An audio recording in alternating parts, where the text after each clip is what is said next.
AI 技术不只能够运用在科技业，现在就连诈骗集团也开始研究起如何透过这项科技行骗。在国外，就有人利用这项技术变造名人谈话，企图抹黑改变选举结果。国内也有不肖分子利用变脸技术制作色情片牟利。中嘉宽频三冠王双子星在2024年的首场媒体识读活动，特别在宣导分享中加入了防范 AI 变脸诈骗等课程，提醒民众多加提防。辨别要怎么样先第一时间遇到问题的时候要怎么辨别它是不是本人。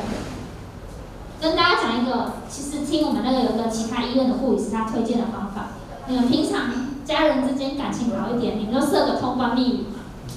这是最直接的嘛，因为机器人它不知道你们之间私底下的通关密语，然后其他就像刚刚教的，叫他对镜头挥挥手，然后看一下他有没有哪个表情在当的时候刚好变模糊，眼睛有没有突然不能对焦，有没有阴影这些。为提升社区民众学习兴趣，主办单位也针对课程主题设计了抢答以及9宫格宾果游戏，让社区的大哥大姐们在趣味中学习，分辨那个 AI 假装名人，然后来骗取信任的那个比较震撼。比较震撼。觉得说为什么现在科技可以这么？对啊，我是知道说那个 AI 很恐怖啊。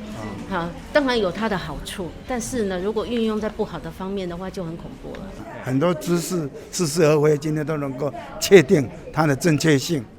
还有关于我们每天所看的3C 产品里面的各项资料，都可以给我们一个很正确的认知。因为咱伫厝里吼，都唔知影知识啦，吼啊，今仔日来遮吼，有感觉讲吼，咱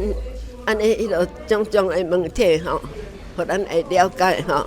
就较袂去用骗去安尼啦。你刚才这个课程吼，对咱立民这个课程，我希望说我们三冠网公司会当较济提供较济，互咱里民知影，因为这是上新的里民应该知的知识。